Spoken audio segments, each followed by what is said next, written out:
The goal of algebra is to find out what value makes x true. Variables are numbers that are not known and are typically written as letters, with x being the most common variable. To find x, always do the opposite of what is being done to it. Adding and subtracting are opposites of each other, and multiplying and dividing are opposites of each other. In this example, x plus 7 equals 15, we want to find the value of x that makes this equation true. To get to x, look to see what is being done to it. In this case, 7 is being added to x. Remember that subtracting is the opposite of adding, so subtract 7 on the left side. If you do something to one side of the equation, you must do it to the other side too. 15 minus 7 is 8. The answer to x plus 7 equals 15 is x equals 8.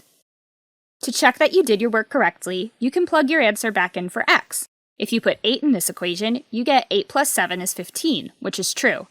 That tells you that you did your work correctly.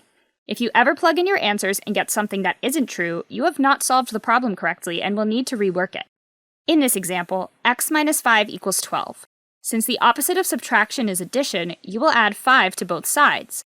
The 5 will drop out on the left side since minus 5 plus 5 is equal to 0, and the right side will be 17 since 12 plus 5 equals 17. This will leave you with x equals 17. To check it, plug 17 back in for x. Since 17 minus 5 does equal 12, you know you have it solved correctly. This problem says x divided by 4 equals 10. Since the opposite of division is multiplication, you will multiply both sides by 4.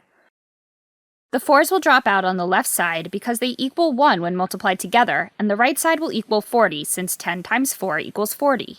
This leaves you with x equals 40. To check it, plug in the 40 for x. 40 divided by 4 does equal 10, so your answer is right. When a number and variable are next to each other, this means that you multiply them. This problem says 3x equals 21. To solve, you will do the opposite of multiplication, which is division. Divide both sides by 3. The 3's on the left side drop out because 3 divided by 3 equals 1, and the left side equals 7 because 21 divided by 3 is 7. To test, plug in 7 for x. 3 times 7 does equal 21.